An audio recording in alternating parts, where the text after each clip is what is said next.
Hello and welcome to Unacademy IAS English, a one-stop destination for the English medium civil services aspirants. A very good morning and welcome to the daily Hindu news analysis. Let's begin today's discussion by first looking at the topics that we are going to discuss.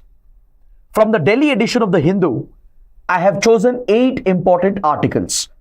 There are 6 articles that are very important for mains and as well as prelims. So they require a comprehensive discussion, and 2 small articles that are important for the prelims exam. Let's cover all these topics in complete detail so that you don't have to go back and read the newspaper again. If you guys are liking our initiative, do support us with your likes and comments, and don't forget to subscribe to our channel. Now before we start, I have an important announcement. If you are preparing for UPSC Civil Services exam and planning to give the exam in 2026 and as well as in 2027, then Unacademy has a one-stop solution to help you in your preparation. From 29th of November, we are launching the Ignite batch, an English medium online classroom program. These classes with a 2-year and 3-year subscription is available at the lowest ever prices. You will not only get access to all the live lectures in English, you can even access other batches in Hindi and bilingual as well. And you also get access to prelims and mains test series, the study material and one-on-one mentorship if you opt for Iconic membership. And we guarantee that with the help of this program, you should be able to clear this exam. And in case you don't, then we assure you that we will provide a 12-month free extension. A 12-month free extension on your subscription if you have opted for a minimum of 24 months of subscription.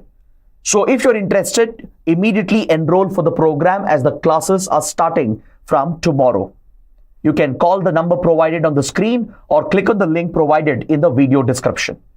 Now let's get started with the analysis of today's The Hindu newspaper by looking at this important editorial on page number 8.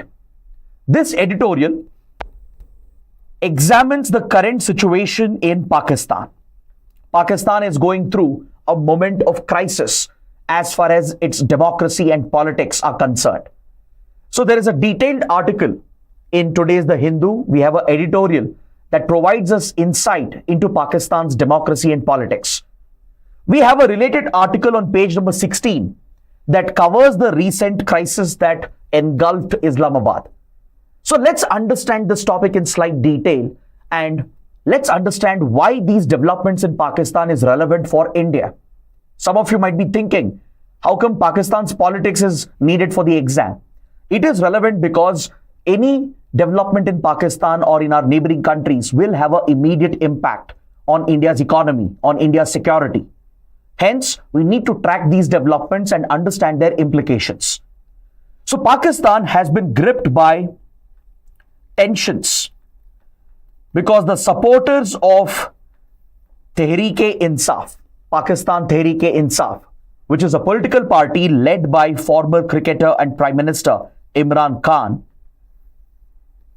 the supporters of Imran Khan and the party have called for a march to Islamabad, and they tried to march in protest against the arrest of the leader of the party, that is Imran Khan.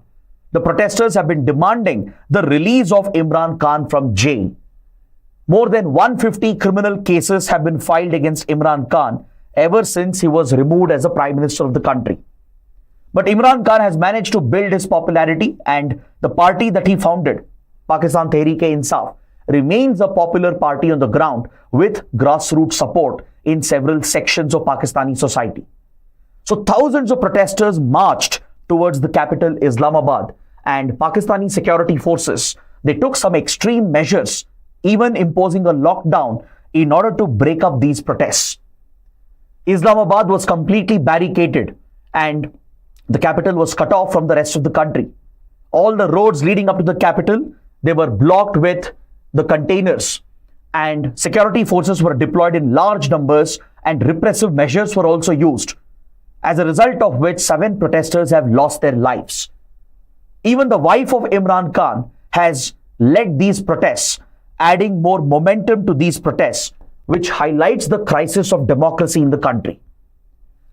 So after containing the crisis and dispersing the mob, Pakistan has finally lifted the lockdown restrictions around the capital Islamabad. So even though tensions have slightly gone down, this situation which developed, it highlights the fragile nature of Pakistan's democracy. I always tell my students that Pakistan is just a namesake democracy. On paper, Pakistan calls itself a democracy. It conducts elections. It has a so-called elected government. But there is no genuine democracy on the ground. So this fragility in Pakistan's democracy is a result of the dual power center that exists in the country. There is a duality of power or authority in Pakistan. For the world, it might appear that Pakistan is a democracy with an elected government. There might be an elected civilian government with a prime minister and a president.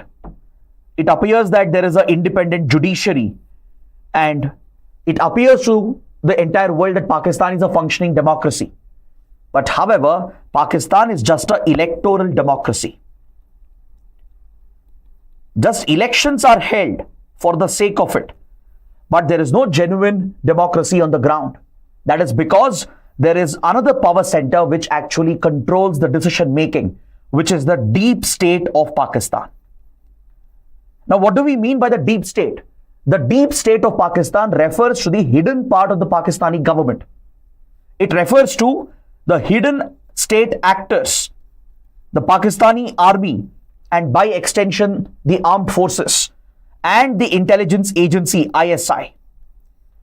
The Pakistani army and its intelligence agency ISI largely control the politics of Pakistan and play a pivotal role in all the key decisions that are made.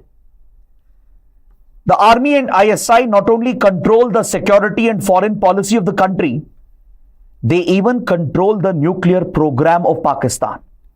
They even exercise control over Pakistan's economy, and of course they control the politics of Pakistan as well. Believe it or not, the biggest business in Pakistan today, the biggest conglomerate, is the army itself. From producing oil to watches, producing electricity to building houses, most of these enterprises are run by the army-run welfare organizations. And that shows the corrupt nexus that exists as well between army officials and the Pakistani economy. The deep state has maintained this control over the entire polity of Pakistan. So, to ensure that the army can enrich itself and maintain control over the security and foreign policy of the country, it has undermined the democracy in the country. It has repeatedly undermined the politics in the nation. And almost every government that has been formed and every prime minister, president who have come to power, they have been able to do so only with the blessings of the deep state. Once you fall out of favor with the army and ISI, it is safe to assume that that leader would be incarcerated. There is a history of military coups in the country. Whenever the army was displeased with the ruling regime and the ruling leaders, whenever the army felt that the civilian government was going out of control, several generals have staged a military coup, toppling elected governments. For example, Pervez Musharraf, how he threw out Nawaz Sharif when he was reaching out to India with Prime Minister Vajpayee in late 1990s. Other than military coups, Pakistan has seen several cases where its leaders are either jailed under corruption charges and criminal cases, just like it has happened with Imran Khan, or there have been cases where leaders have been assassinated. If you look at Benazir Bhutto and others, there have been several high-profile assassinations which have been linked with the Pakistani deep state. And in other cases, the leaders have fled the country, taken refuge in other countries. Pervez Musharraf, Nawaz Sharif, etc. They all fled the country and took shelter in other countries. So this has been the history of Pakistan. Ever since independence, the country has been dominated by the deep state, by the military, and The elected government is just a namesake government. Now, recently, there were some important developments. When Imran Khan came to power, he emerged as a popular leader by founding a new party, the Tehreek-e Insaf, and this party enjoyed the backing of the deep state initially. Initially, the army and ISI were completely in favor of Imran Khan, and in fact, experts and media, they refer to Imran Khan as the blue-eyed boy of the deep state, meaning that Imran Khan was on good terms with the army and ISI, which enabled his party to win the elections, form the government, and thus Imran Khan, a former cricketer, became a prime minister as well. But eventually, he fell out of favor by 2022. Given his rising popularity at the grassroots level, the army always felt threatened by his rising popularity. And Imran Khan capitalized on his popularity to take certain decisions which went against the interests of the deep state, which went against the interests of the army and the ISI. So eventually, Imran Khan was forced out of his position and several cases were filed. The government was eventually brought down as well. And in the recent elections, something incredible happened. In 2024, Pakistan also went through democratic elections, so-called democratic elections. And during this election, Imran Khan was in jail. More than 150 criminal charges have been filed against him, and Imran Khan was lodged in jail. In fact, the party Tehreek-e Insaf, which still remained popular, which was looking to contest the elections, was deliberately discouraged and it was discriminated in the recent elections. For example, its election symbol, the popular cricket bat and ball, was withdrawn by the Election Commission of Pakistan. Restrictions were placed on the party from contesting elections, and as a result, all the party candidates, they contested as independent candidates. Given that the party was under tremendous pressure from the authorities, from the government, and several of its leaders were arrested along with Imran Khan as well. So most of the candidates of Tehreek-e Insaf contested as independent candidates. And in this election, there was a surprise for the deep state. The army and ISI were taken by shock when the people of Pakistan, the majority of the electorate, voted for the independent candidates who were from Tehreek-e Insaf. That clearly showed the majority support for Imran Khan and his party. It showed that people of Pakistan will no longer tolerate the interference of the deep state. But eventually, what happened? The deep state ensured that there will be no revival of the Tehreek-e Insaf. They ensured that Imran Khan cannot become the prime minister again. How? They worked out a coalition by bringing the other parties together. The Pakistan Muslim League, headed by Nawaz Sharif, formed a coalition with Pakistan People's Party, which is led by the Bhutto family, and few other small parties. These parties, which had got the minority vote, they were stitched together by the deep state, and with the blessings of the army, they formed a coalition, and that is the coalition government which is in power, which basically means that the current government in Pakistan doesn't really have the popular support of the electorate. The Pakistani people have spoken in this year's election. So there is a call for democracy to be strengthened in the country. The sentiments are very clear, but the deep state is ignoring those sentiments. The deep state continues to meddle in Pakistan's politics. It continues to play a role in the formation of the government. It continues to interfere with elections. It continues to target political parties and politicians who don't agree with the deep state. So if the deep state doesn't learn lessons from this year's election, and if it doesn't pave the way for strengthening of genuine democracy at the grassroots level, then Pakistan might be on the cusp of a major unrest or a civilian rebellion. Until now, Pakistan has not seen such a large-scale outbreak of civilian anger, mainly because the deep state has always projected India as a constant enemy. Pakistan has managed to project India and even the West as a constant threat, which justifies the control that army has on the country's polity and economy.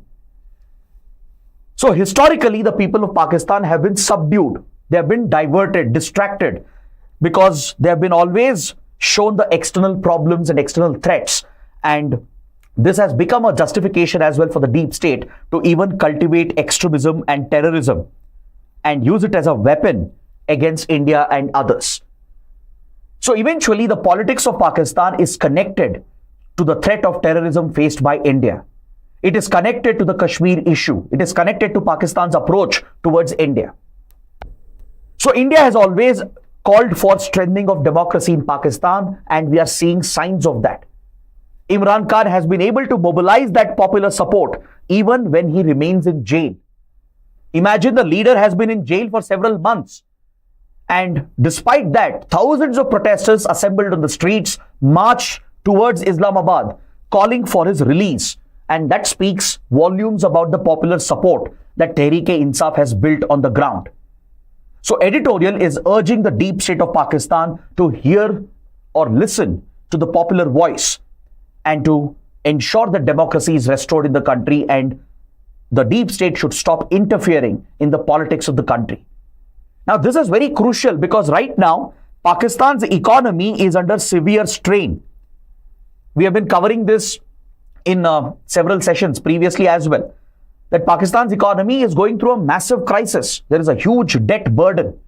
Its forex reserves have depleted. There is massive inflation, runaway inflation in the country. Pakistan is not able to provide basic essential supplies, from food to electricity to medicine. It has become unaffordable for the common man in Pakistan. So the economic distress will only add to the public anger. It could lead to a major outbreak of a rebellion or an unrest, which could even destabilize the country, and that could be bad news for India. Many of you might think if the Pakistani state were to collapse, India might celebrate that. But no, India would be the most worried if the Pakistani state were to collapse. Because Pakistan, don't forget, is a nuclear armed state. There's no clarity about Pakistan's nuclear program. What if radical elements, extremist elements, get hold of the nuclear arsenal? There are extremist elements who have infiltrated the deep state within the army and ISI. There are few officers who are radicalized, who work with extremist terror outfits. And this is an established fact. So given the kind of security threat present in the country, the collapse of Pakistan would be the biggest disaster, especially for India. So Pakistan right now has sought a bailout package from the IMF.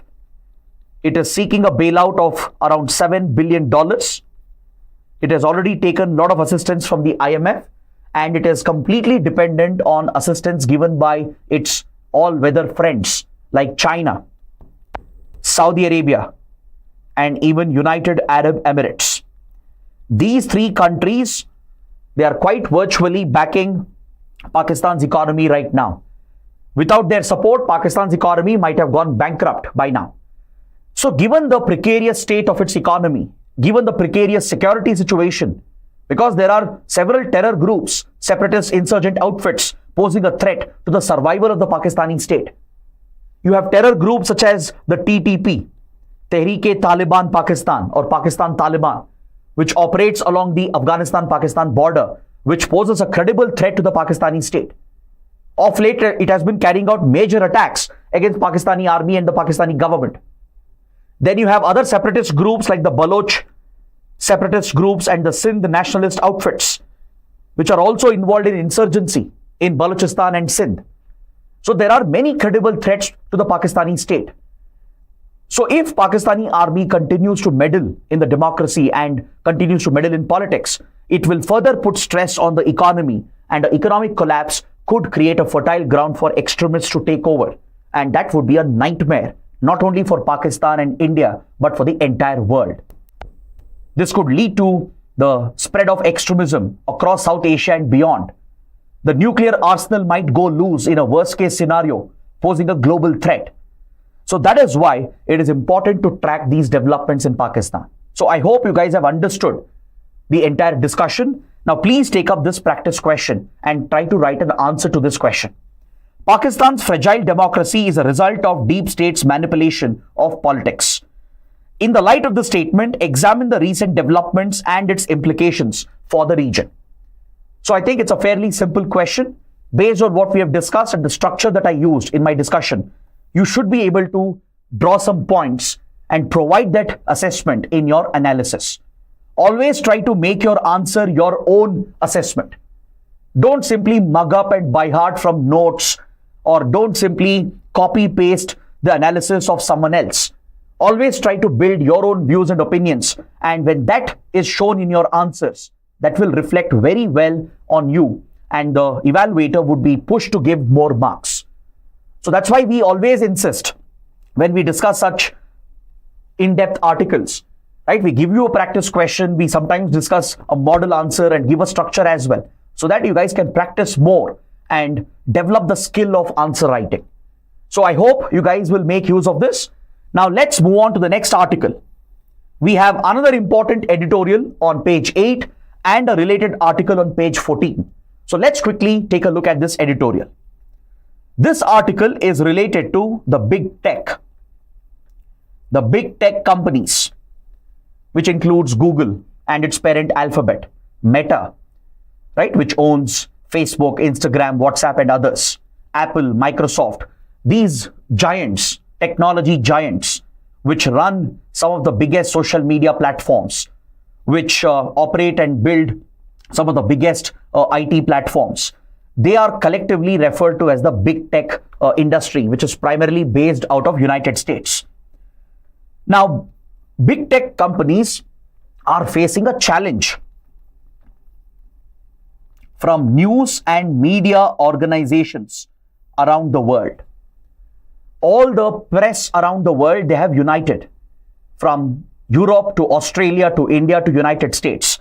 All traditional media outlets, newspapers and media organizations, they're all having a same demand against big tech companies, that they want fair compensation. They are demanding fair compensation for the original content which they are creating and generating. Now take the Hindu newspaper for example. Look at all these beautiful articles. Or you take Times of India, Indian Express, any media outlet in India. That particular news agency, news organization would have put in a lot of money and effort to generate this original content. They would have hired a number of journalists. They would maintain a global network of reporters. They would have invested in all the infrastructure, marketing. They would have a team of editors who filter out the content, who check the facts, who do a basic fact check and publish the most authentic reports. Now, obviously, in return for that effort, these news and media organizations will expect a certain amount of profit to be made, and that is how the business can survive. But today, what is happening? Social media has become the primary platform through which we are all consuming news. Now, you tell me in the comments, do you really visit the website of newspapers and other media outlets to get your current affairs updates? Or do you get your updates mainly on social media platforms? Most people today are consuming news through social media. The links are being shared, the clippings and screenshots are being shared. All the efforts of these media organizations, it's being freely shared on social media, and the big tech companies are making massive amounts of revenue from it. Is that clear? The big tech companies are reaping the revenue with hardly any revenue being given to the media companies which actually created the original content. So this, in a way, is a violation of copyrights.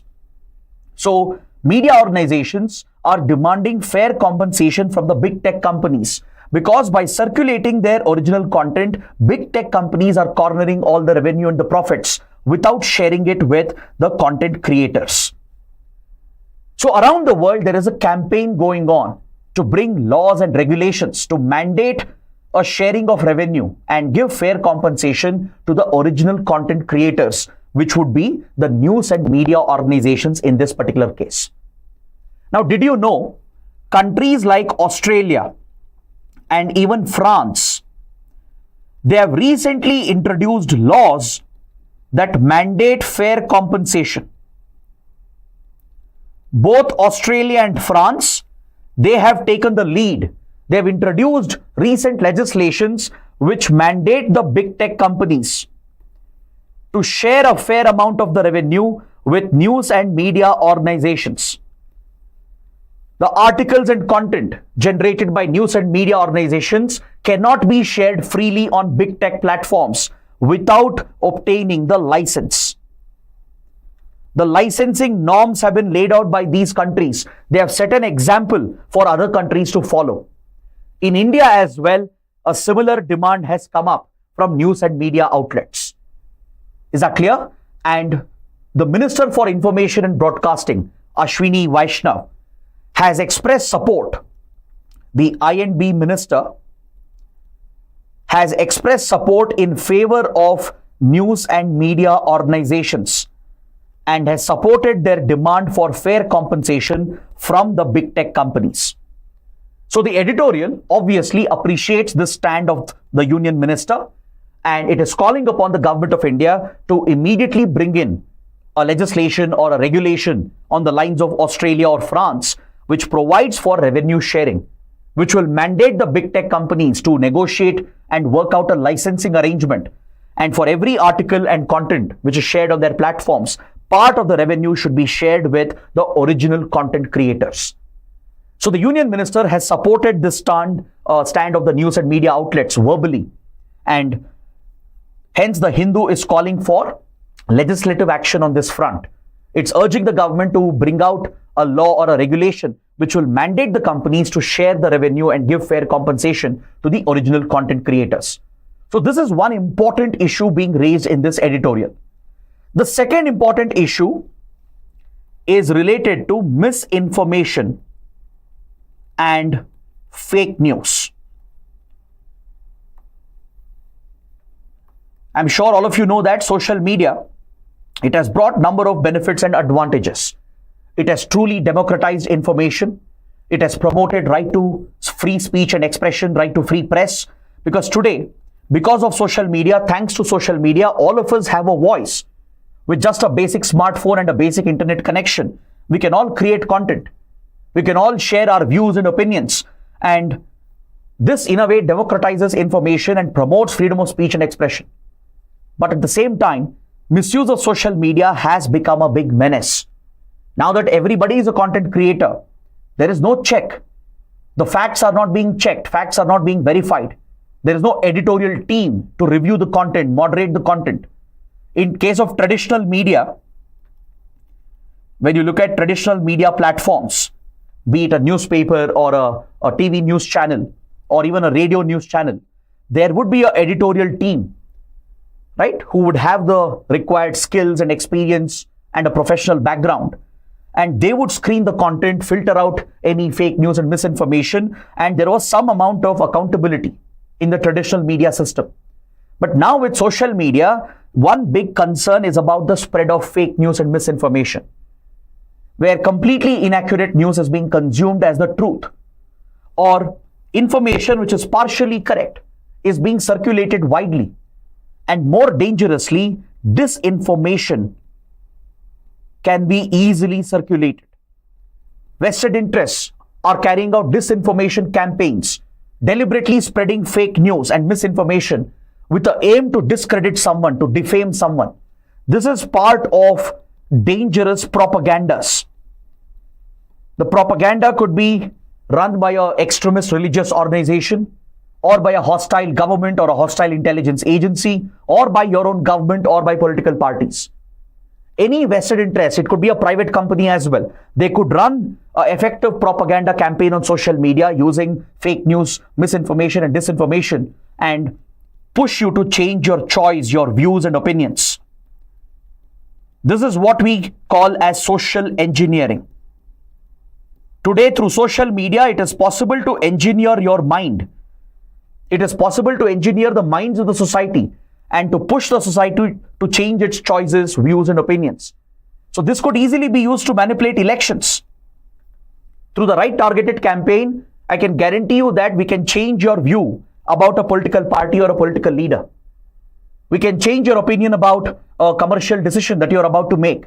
That is the power of social media today. And hence, there is a lot of concern about its misuse, the fake news which spreads, and how propaganda can be easily carried out on these platforms. So this issue has been raised by the Information and Broadcasting Minister as well. Ashwini Vaishnav has flagged this issue, and the editorial takes a look at the stand of the government. The INB minister has stated in this article on another page that social media and even OTT platforms, your streaming services like Netflix, Hotstar, etc., their content has become dangerous, according to the Union Minister.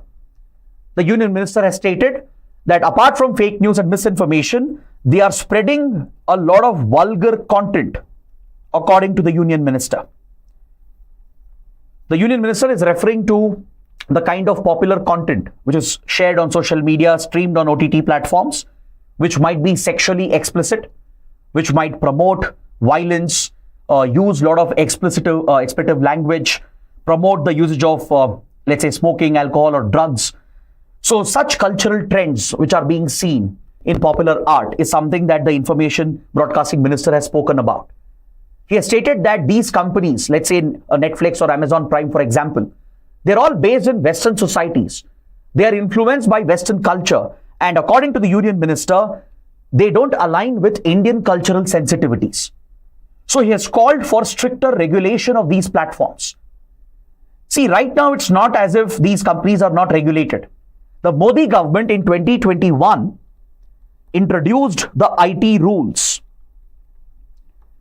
The IT rules to regulate these intermediaries. So from 2021, social media in India is regulated. OTT platforms are under government regulation. Even digital media and online gaming, all these new age technologies are under government regulation under the IT rules of the IT Act. But there has already been a lot of criticism against these IT rules. It's been alleged by the critics that the government has given itself too much power to regulate social media and other digital forms of media, which could be used by the government to cripple free speech and expression. There have been instances where the government has been accused of targeting the opposition, targeting the dissent, targeting the critics, and trying to silence their voice by strictly enforcing these regulations on social media and other digital platforms. So, despite this criticism and controversy, the Union Minister is calling for even more stringent regulation of these platforms. So that is quite concerning, because recently the government notified that Press Information Bureau, the PIB, which all of you read, I hope, for your current affairs. It is the media arm of the government. The government notified recently that PIB would set up a fact-check unit to check any information on social media and digital media related to the union government. And if this fact-check unit determines that a piece of information is not correct or fake regarding the union government, then PIB was being given the power to take down that content. The government said this regulation is necessary to prevent fake news about the government.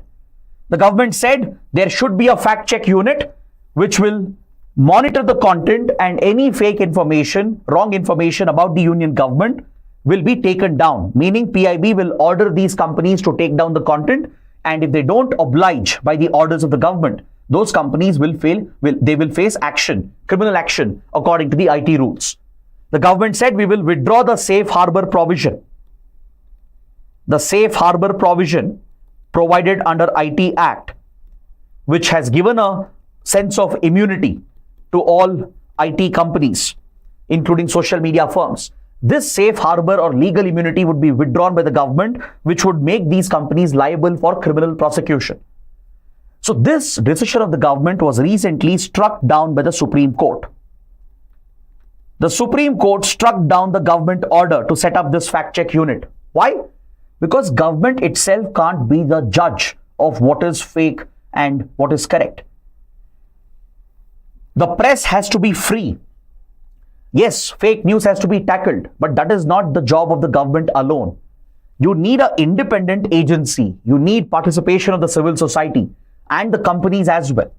What if the ruling party in power misuses this tremendous power to take down any content which is critical of the government and its leaders? Tomorrow, let's say a journalist writes a critical piece about the Prime Minister or the Home Minister, and if the government orders the content to be taken down, that is a violation of your free speech under Article 19. So Supreme Court struck down the fact-check unit of PIB, and this has remained a controversial issue. So editorial is talking about this as well. The editorial says the government should not be in the business of regulating media. Now, if you look at traditional media, government doesn't directly regulate media because freedom of press is also part of your fundamental right under Article 19. There is independent regulation. You have the news, for example, the press outlets, right? They have their own regulatory systems in place. The electronic broadcasting channels, for example, they have their own industry associations through which they have laid down their standards to regulate the information which is being carried through electronic news channels. Similarly, the print press, the newspapers, they are regulated under the required laws where there is a quasi-judicial body which has been set up.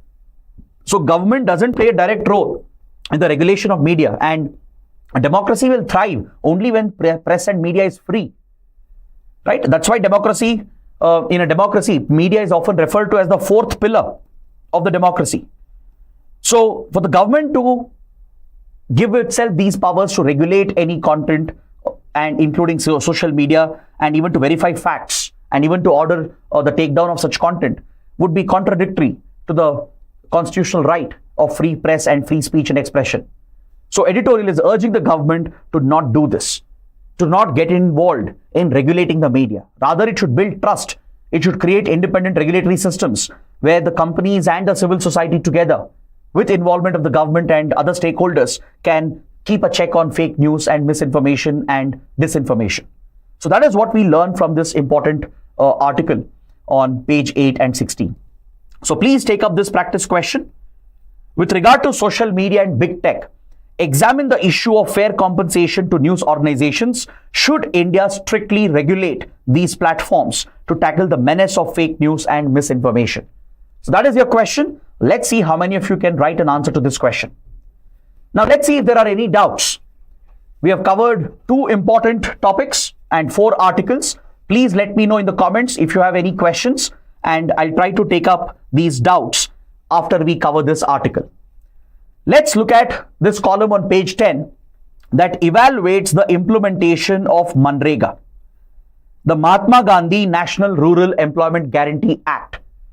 This has been a pivotal piece of legislation that was introduced by the then UPA government under Prime Minister Manmohan Singh. It was considered as one of the transformative laws which guaranteed the right to work as a legal right, as a statutory right. Under MGNREGA, which is a flagship scheme of the government, minimum employment is guaranteed in the rural areas. 100 days of work is guaranteed to adults in a rural household.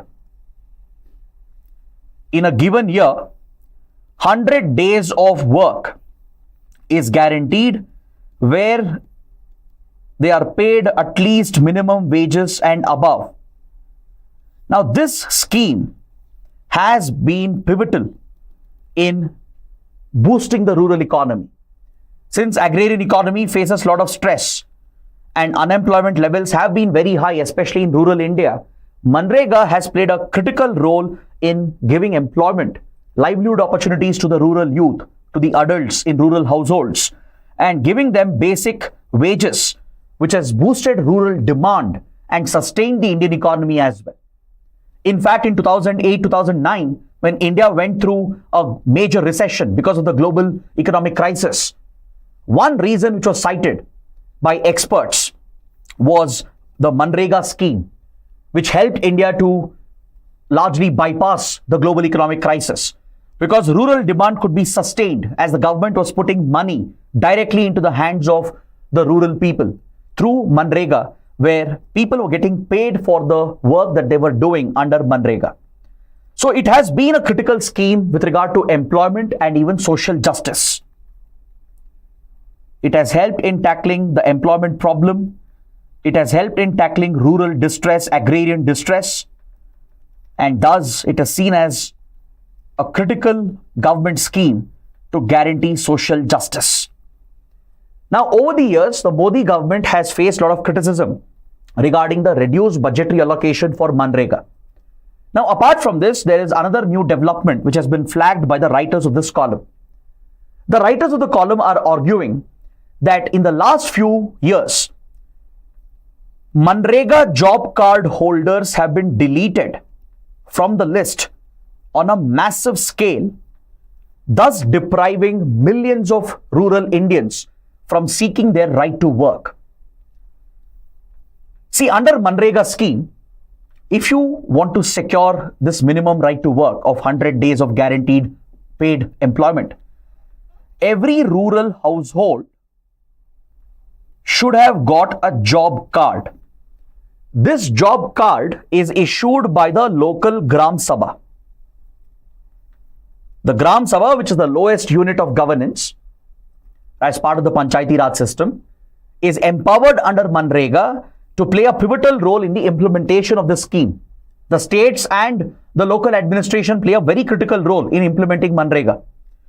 So at the Gram Sabha level, every rural household, they have to visit the Gram Sabha and procure a job card.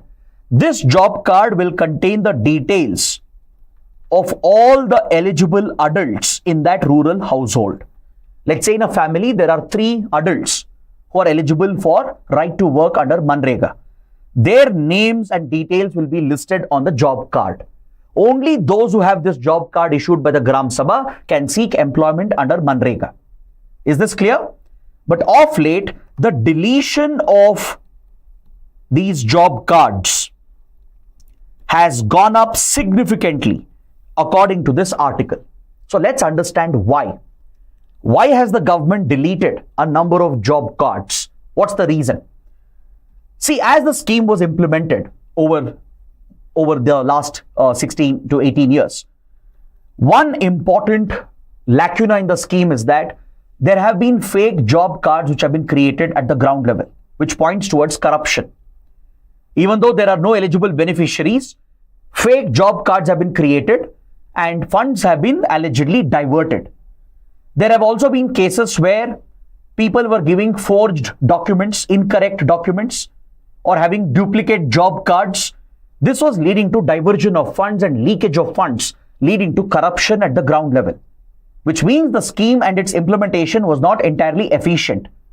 The Ministry of Rural Development, responsible for implementing MGNREGA with the states and local administration, even introduced MIS system, Management Information System, which is an IT tool, to monitor all the data and to track the progress of the scheme.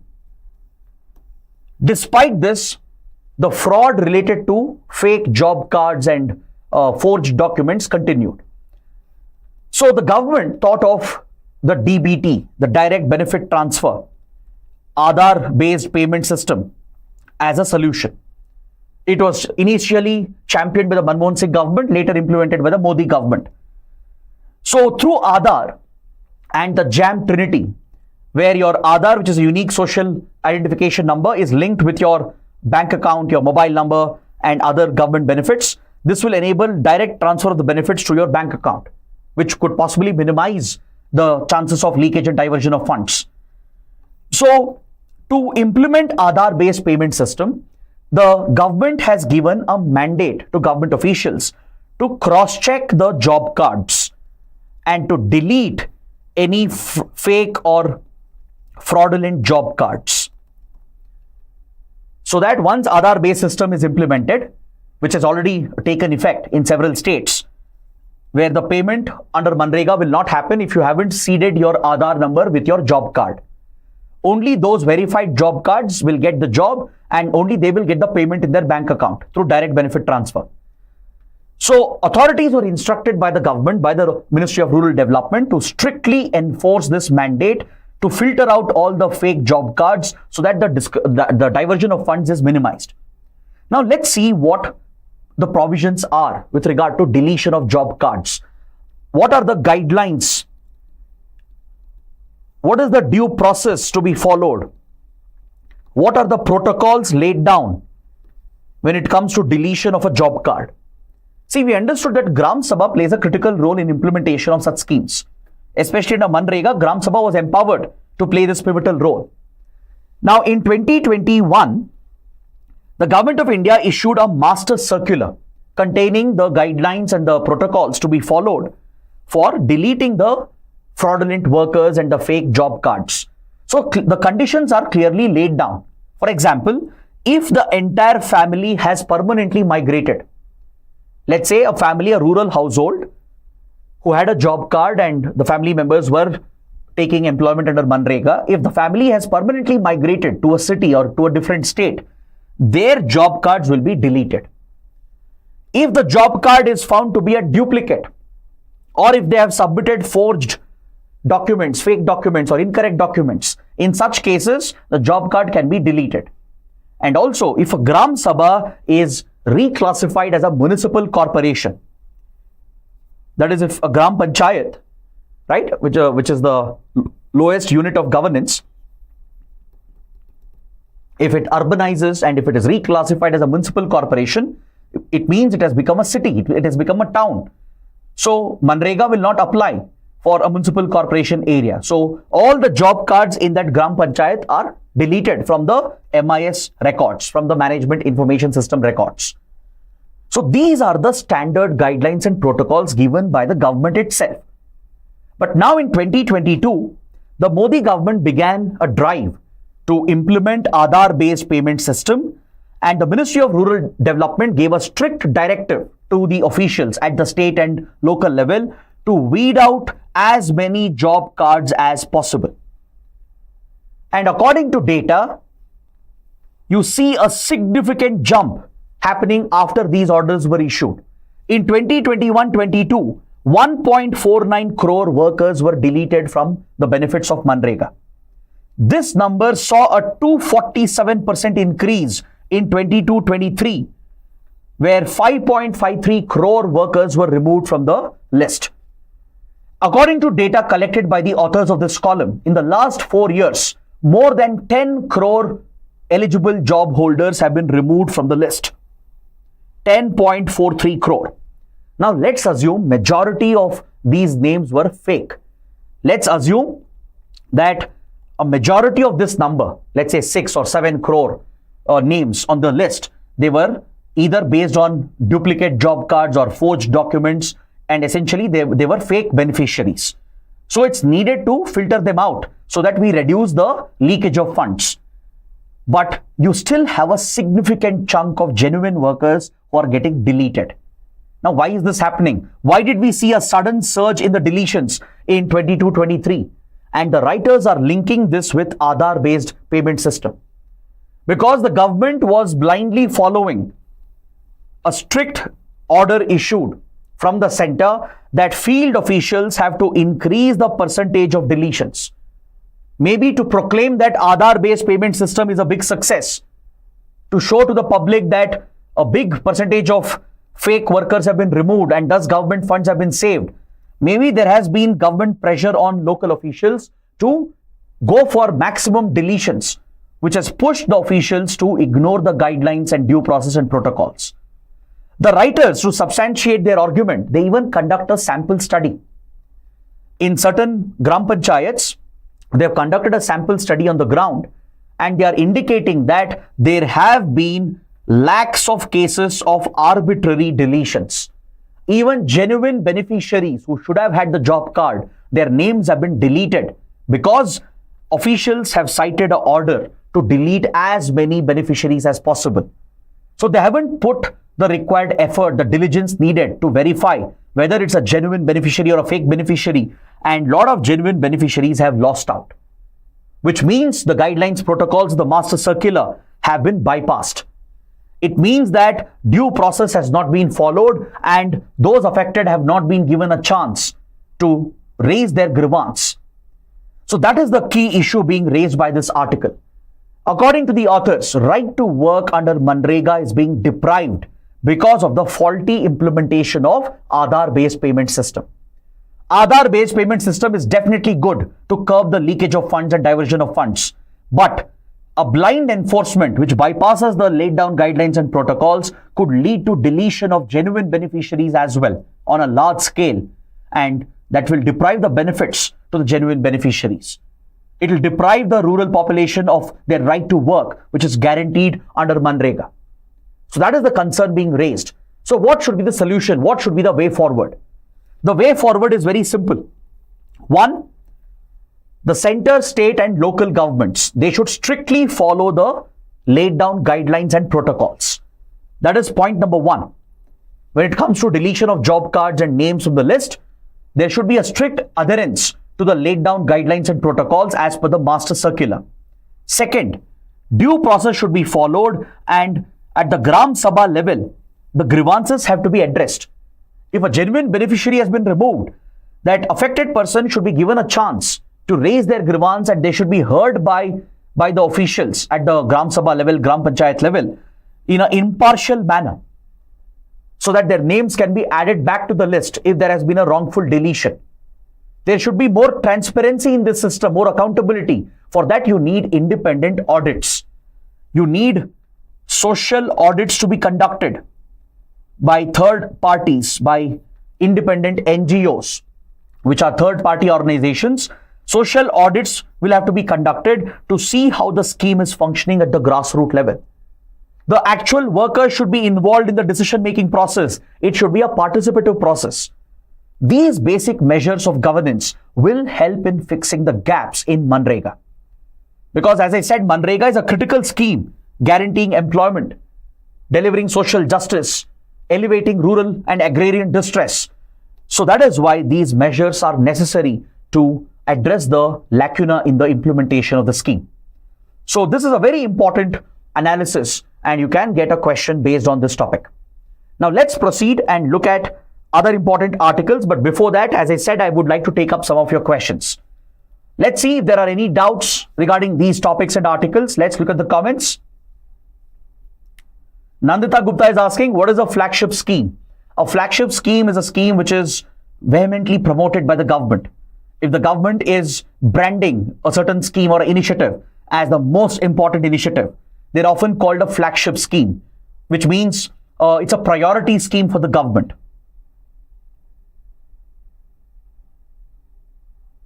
Any other doubts? Any message for 2026 aspirants? Cover your syllabus. Ensure you don't leave current affairs, and revise and practice. So please make a video about PM's visit to Brazil, Nigeria, Guyana. Yes, of course. I will be covering PM's visit to Nigeria, Guyana and Brazil in the upcoming UCAN session, which is tomorrow. So tomorrow, don't forget, at 8 p.m. on Friday, 29th November, I'll be taking the next UCAN session where I will be covering PM's visit to these countries. Censor board is applicable to OTT or not? Censor board is not directly applicable to OTT. OTTs are regulated under IT rules as of now. Vaishnavi is asking how exactly to retain current affairs. Revise. You need to revise repeatedly. That's the only way through which you can remember and retain current affairs. Okay, now let's get back to the discussion. On page 1 and 12, we have an important update with regard to international relations, especially the ongoing conflict in West Asia. Israel and Hezbollah, which have been at war for the last 14 months, they have reached a historic ceasefire deal mediated by United States and France. See, ever since the deadly attack on October 7, 2023 by Hamas, Israel has been involved in a war in Gaza, and Iran activated its regional proxies to target Israel. Apart from backing Hamas, Iran even activated Hezbollah, which is based out of Lebanon.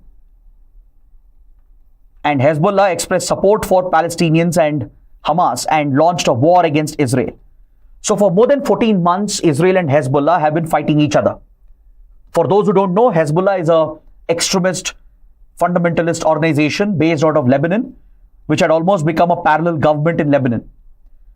It's a proxy of Iran, Iran is known to covertly support and fund this outfit called Hezbollah. So over the last 14 months, Hezbollah has fired several rockets into Israel, and Israel has retaliated as well. Recently, you all know the escalation Israel carried out into Lebanon. It carried out a series of covert attacks through pager explosions and carried out precision strikes, airstrikes to eliminate the top leadership of Hezbollah. In fact, the commander of Hezbollah himself was wiped out. The entire top military leadership was wiped out. And Israel has conducted large-scale military raids in Lebanon, even targeting cities like Beirut. So hundreds of people have been killed. It has led to a complete destabilization of the region, and it was threatening to, widen the conflict and consume entire West Asia, because this could have easily dragged Iran and US into the conflict, and it could have spread the war far beyond Israel and the borders of Palestine and Lebanon. So the US has intervened along with France. They have mediated with Israel and Hezbollah, and a ceasefire deal has been worked out. According to the ceasefire agreement, for the next 2 months, there will be a ceasefire which will be upheld by both the parties. Meaning Israel will not continue its attack in Lebanon, and Hezbollah will also stop its attacks on Israel. This is the initial ceasefire. For 2 months, there will be no hostilities between them, and Israel has promised to completely withdraw from Lebanon. Because according to reports, Israeli troops had invaded into southern Lebanon, as you can see in the map over here. Look at the map. Israeli forces had invaded into southern Lebanon, crossing the blue line, which was manned by UN peacekeeping forces under the UNIFIL mission. The UN interim forces in Lebanon, even they were targeted by Israeli attacks, and this led to global condemnation against Israel. Because there are foreign troops present, including Indian troops. More than 900 Indian soldiers are deployed here as part of the UN peacekeeping mission under UNIFIL. So Israel had invaded into southern Lebanon, and from months Hezbollah has been firing rockets into northern Israel. In fact, thousands of Israelis have been rendered homeless because of the relentless rocket attacks by Hezbollah. So because of the ceasefire agreement, now both sides will be withdrawing from here. According to the agreement, there will be a ceasefire for 2 months. Israel will withdraw its army entirely into its own borders, and in return, Hezbollah will withdraw to the north of the Litani River. So please note down the Litani River. It can be an important location which can be given as a map-based question in your prelims. According to previous UN resolutions as well, Hezbollah is not supposed to be present to the south of Litani River. The south of Litani River till the Israeli border is supposed to be manned only by the UNIFIL forces and Lebanon's army. Only Lebanon's army and the UNIFIL forces are supposed to man this area between the blue line, which is the Israeli-Lebanon border, and the Litani River. This entire stretch that you see here in the map is supposed to be guarded by UN troops along with Lebanon's army. And Hezbollah is not supposed to have a presence here. But over the years, Hezbollah fighters have infiltrated here with the backing and support of Lebanon and its government and its people. That's why Hezbollah has been able to easily carry out these rocket strikes into northern Israel. So now with this new ceasefire agreement, Hezbollah is pushed back towards the north of Litani River. It can't have a presence here. And Lebanon's army and UN troops have to ensure this, that there are no Hezbollah fighters and Hezbollah rockets present in this area. This is part of the ceasefire agreement. And the US will head a panel to monitor the compliance of both sides. A review team is being set up under the ceasefire agreement.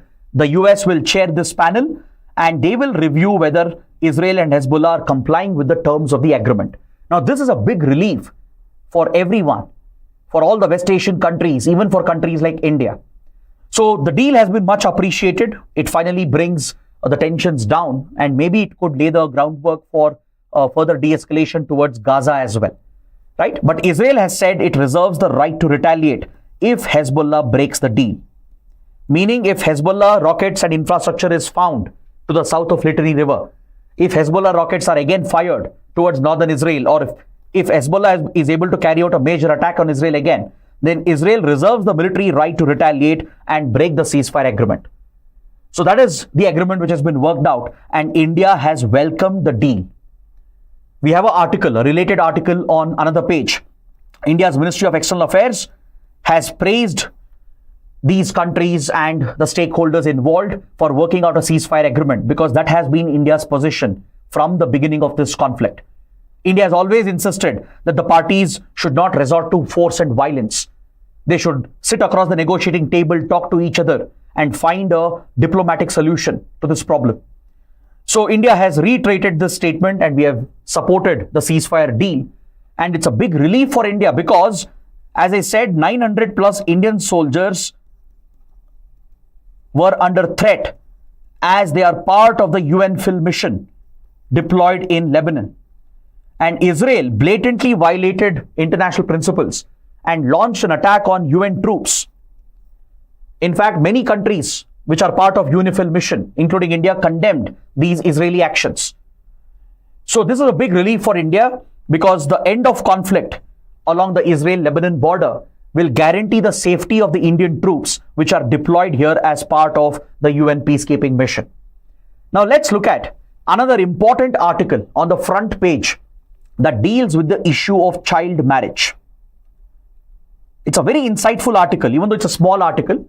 It gives a lot of important statistics and assessments regarding this social evil, which is child marriage. In many orthodox societies, child marriage has been a prevalent social evil. India has been struggling, trying very hard to get rid of this social evil. We even have a law which bans child marriage in the country. The Prevention of Child Marriage Act was passed in 2006. So marriage between minors or involving one minor is prohibited strictly in the country, but still enforcement has been a big challenge. Despite the law, despite the ban on child marriages, it's a punishable offense. Despite that, lakhs of child marriages, they still occur in India. Don't be under the impression that India is free from this social evil. No. There are several instances of child marriage occurring in the country, and especially in 7 focus states. Lakhs of child marriages are reported. Which are these states? Please make a note. West Bengal, Bihar, Jharkhand in eastern India, Rajasthan in western India, Tripura and Assam in the northeast, and Andhra Pradesh in the south. The Ministry for Women and Child Development has identified 300 high burden districts, and majority of these districts are found in these 7 states. West Bengal, Bihar and Jharkhand in the east, Tripura and Assam in northeast, and Rajasthan in the west.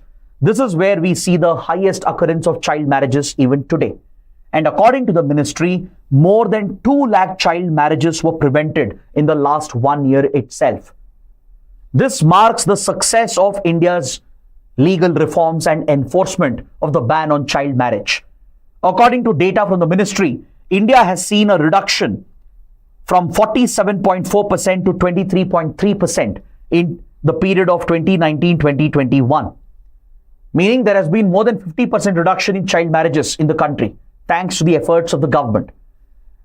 So, you should be aware of the schemes, the initiatives that are in place to prevent child marriage in the country.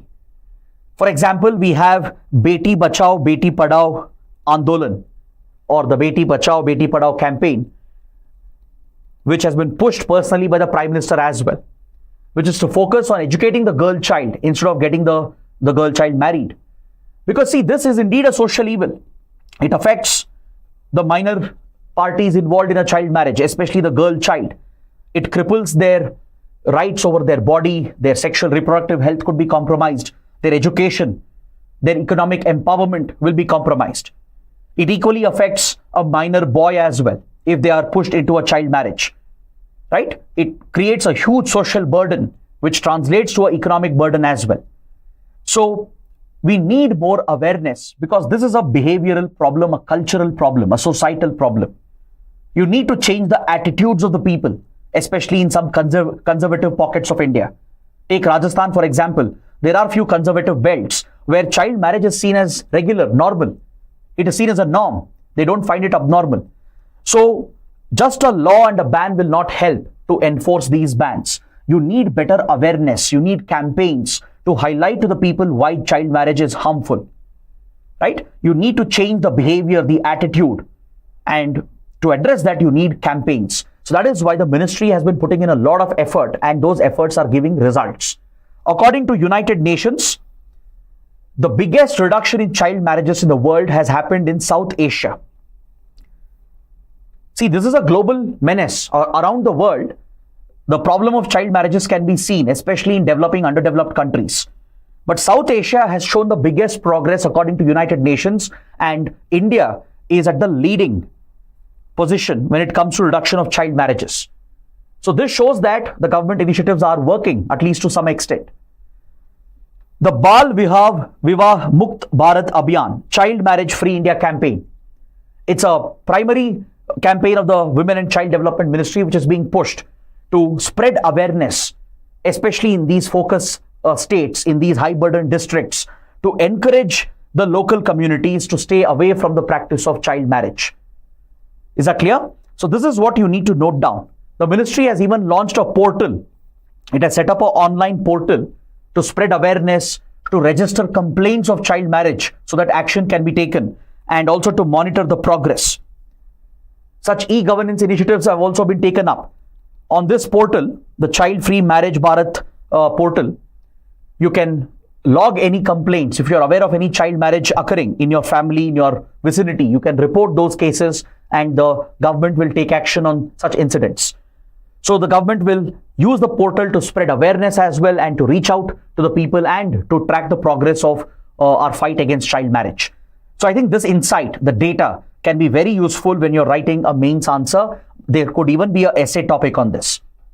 Now coming to the last big article. We have two articles again on the front page and also on the supplement section of the Science and Tech supplement that deals with the 5th Intergovernmental Negotiations Committee, which is meeting in Busan, South Korea, which is trying to work out the global treaty on plastics. This is something we are tracking over the last few days. Just like we tracked the climate change summit at Baku, we are tracking the ongoing negotiations under UN Environment Program for a global treaty on plastics to phase out and eliminate plastics. So India has made a significant proposal in these ongoing negotiations, according to the article. India has proposed that developed countries should take the bigger burden and assist developing nations by providing them with finance and technology which can help them phase out and eliminate plastics. As I explained in a previous session, plastics are critical to every industry. You can't overnight impose a ban and move away from plastics. This will hurt the economy as well. If your economy is compromised, how will you provide socio-economic development? In countries like India or even in underdeveloped poor countries, how will governments provide for welfare and upliftment of the lower sections if they don't have economic growth? So these countries can't compromise on their development priorities, their national circumstances. So that is a point India has raised, which is exactly similar to our argument at the Climate Change Convention. This principle championed by India, what we call as CBDR, common but differentiated responsibilities. First, we championed this principle under Climate Change Convention. India, China, many other developing, underdeveloped countries, they championed the CBDR principle. That the goal of fighting climate change is a common goal. It's a common responsibility. But the actual effort we put in should be differentiated from country to country, depending on their level of development. The same principle is being pushed by India at the Plastic Treaty Convention as well. As the world debates about global treaty on plastics, India's argument is very simple, that our national circumstances are different. As a developing nation, we understand the problems of global south. Developing underdeveloped countries, we can't switch overnight to cleaner, safer alternatives. We need some additional time. We need funds, we need technology, and developed countries should assist us. That is the argument being made by India. So this will face a pushback. Obviously, developed countries will not agree with this, right? They will push back against India's proposal. And that is something you need to note down.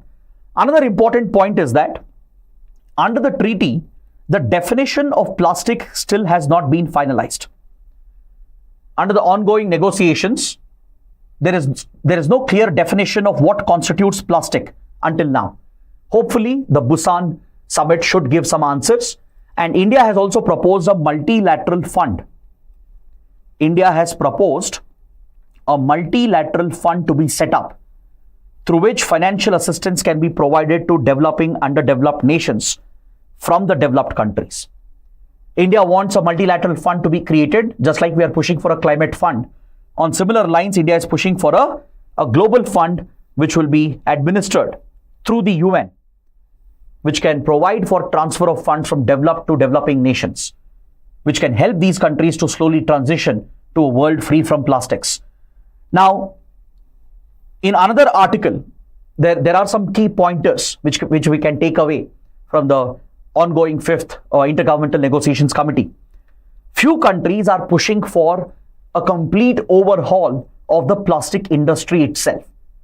They want to keep a check and regulate the entire life cycle of plastic. See, plastic originates from petrochemical industry, all the plastic polymers, right? And they find widespread application from single-use plastics to various industrial applications. Plastic has a wide presence in the industry, in the economy. Eventually, most of the plastic is discarded, usually in an unscientific manner. It ends up in the environment. It pollutes our soil, groundwater, and our oceans, right? So recycling of plastic and bringing that plastic back into the economy is very critical. Creating a circular economy is very crucial. This will contain the plastic pollution very significantly. So countries like Norway, Rwanda, and 66 other countries along with European Union, they are pushing for a complete overhaul of plastic production, design, consumption, and recycling. Meaning they want a global mandate, a legally binding mandate through the Global Treaty on Plastics, which will impose binding restrictions on countries to restrict and regulate plastic production, plastic design, and its entire consumption and life cycle. So this has been strictly opposed by the petrochemical exporting nations like Saudi Arabia. Saudi Arabia, a few Western countries, and other major oil exporters, they've all opposed this provision, leading to a deadlock. But it's important to understand that the amount of plastic in the environment can be curbed through better scientific management of plastic waste. According to a study by OECD, the Organization for Economic Cooperation and Development, we are going to witness a 70% jump from 2020 to 2040 with regard to the plastic production in the world. So just imagine the scale of plastic production which is going to happen in the coming 2 decades. Compared to 2020, by 2040, the world would have seen a 70% jump in plastic production. Majority of this will end up in landfills. It will be discarded in an unscientific manner, which will pollute our environment. So that is why industry leaders and several countries are pushing for a circular economy to ensure that the plastic which is being consumed is brought back, it is scientifically collected, and the rag pickers who are exposed to it are pushed towards safer livelihoods and bring back that plastic into the economy to recycle that plastic and ensure that we contain the proliferation of plastic in the environment. So these are some key issues being discussed and debated by 170 plus countries at Busan in South Korea as part of the negotiations of Global Treaty on Plastics. So once the summit concludes, whatever is the final update, we will discuss that again. So this is part of our effort to track these global developments and give you constant updates. Now coming to the last section of today's newspaper, we are headed towards the prelim section. We have 2 articles. According to this column on page number 9, the authors are calling for a strict ban on a popular drug known as Ranitidine. Many of you might have consumed this drug, or you might have family members taking this drug. It's a very popular drug to deal with heartburn, which is caused by acid reflux. When the digestive juices flow back in the digestive tract and reaches the upper thoracic region, it leads to a very uncomfortable situation, which is often referred to as a heartburn. Right? To treat this gastrointestinal problem, the most common prescribed medicine or drug is an antacid, right? And there are drugs which have an active ingredient, which have an API known as ranitidine. For example, some of you might be familiar with a brand name called Zantac. It was a very popular anti-acid reflux drug, which was widely prescribed in the US. It was produced by GSK Pharma, GlaxoSmithKline, which is a global giant in pharmaceuticals. Now, a study has established that this active pharmaceutical ingredient, ranitidine, it is loaded with a carcinogen known as NDMA. NDMA is a deadly carcinogen. It stands for N-nitrosodimethylamine. NDMA stands for N-nitrosodimethylamine. According to the established standards, the acceptable limit in the US is 96 nanograms of NDMA. Anything beyond this will be treated as high exposure, which could lead to cancer. It's a carcinogenic, it's a cancer-inducing substance. Now, in this particular drug, ranitidine, studies have found that the concentration of NDMA was 3 million nanograms. The standard, the limit, the threshold limit is 96 nanograms. But studies have found 3 million nanograms of NDMA in drugs like Zantac, which has now been banned and withdrawn in the US market. Now, this company had stated a similar withdrawal in India as well. Even in India, GSK had said that it will withdraw all these drugs which are meant for heartburn to treat acid reflux, which contain ranitidine. They'll be withdrawn from the market. But however, there are many other companies that use the same active ingredient to produce these basic medicines, which are sold off the counter as well without a prescription, which people are consuming day in and day out. So high exposure to NDMA is most likely to lead to cancer, right? So in India, there has been no strict enforcement. Even though the government is aware, even though GSK, the company itself, admitted that yes, this active ingredient is known to contain carcinogens and they started withdrawing it, but the government still did not enforce a ban on other companies producing this active ingredient. Today, the drug is still available in the market. So this is a failure of all the regulators involved, the Ministry of Health and Family Welfare, the CDSCO, responsible for drug standards and drug safety and drug control, which enforces the Drug and Cosmetics Act, the Indian Pharmacopoeia Commission, which is also responsible for setting the limits for impurities in drugs. They've all failed the people. The government has failed eventually. So writers are calling for a strict ban on this carcinogenic heartburn drug. So please remember this. The facts could be important for a possible prelims question. The last article for today. The Indian Army has received a new drone for logistics and it has deployed them in the eastern sector facing China. This new drone is called Subal 20. Subal 20 is an indigenously developed logistics drone. It has been built indigenously through an initiative of IIT Kanpur, an Indian startup, a defense startup known as Endure Air, which was incubated, mentored by IIT Kanpur professors, has designed and developed this indigenous drone known as Subal 20. It's a very unique drone. It's very different compared to the common drones that you have seen. This drone has vertical takeoff landing capability like a helicopter, right? So it doesn't need a long runway or a paved path to take off and land. It has vertical takeoff landing capability, which means it can operate in any terrain. Even in forested areas, mountainous regions, it can easily take off and land. it can carry a payload of up to 20 kilograms. That's why it's named as Subtle 20.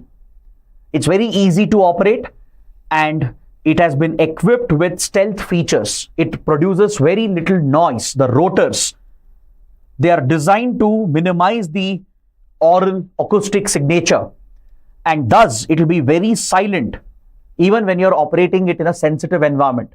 So it can be used for covert operations, it can be used for regular military operations, and the primary purpose is to deploy logistics, to send supplies to the troops, to send let's say additional food or weapons,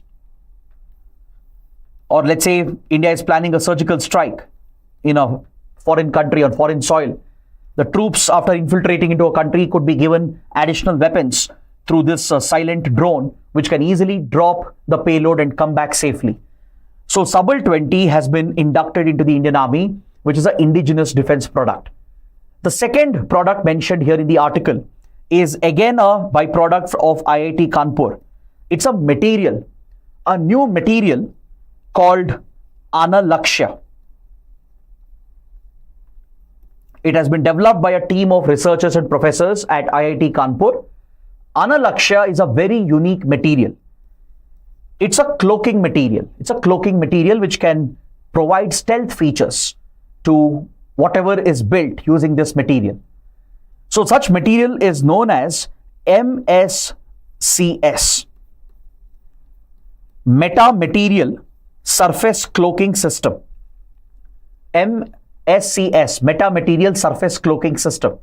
This unique material which has been developed by IIT Kanpur, named as Analakshya, it has a unique property to absorb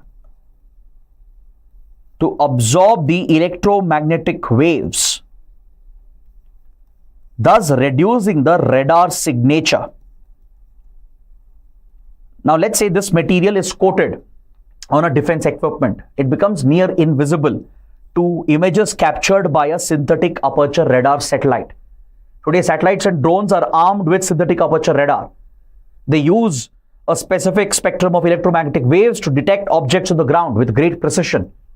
Now, what if you have a cloaking system which can make those objects almost disappear? If not literally, right? At least in a figurative sense. This unique material will absorb almost the entire waves which are beamed at it, thus offering very little radar signature, making it almost invisible to synthetic aperture radar payloads. Now imagine a missile which relies on radar guidance to hit a target. It could be misled through this cloaking system. Let's say an enemy missile is targeting a strategic building. Okay. Now, if that building is cloaked with this material, the missile will not be able to find its target because the radar-seeking missile won't be able to function accurately. So this new cutting-edge material has been developed, known as Analakshya. Again, it's an indigenous defense product. So this is what we learned from today's The Hindu newspaper. There were plenty of articles and subtopics, and I have tried my best to cover them as comprehensively as possible. I hope you guys have liked the session, understood all the topics. If you did, please let me know in the comments. Do join my Telegram channel. I'll share the PDF and updates on current affairs on the Telegram channel. So that is it for today. If you guys have enjoyed the session, do subscribe to the channel. We will have many more such exciting initiatives coming up. So that is it for today. Thanks for watching. Have a good day.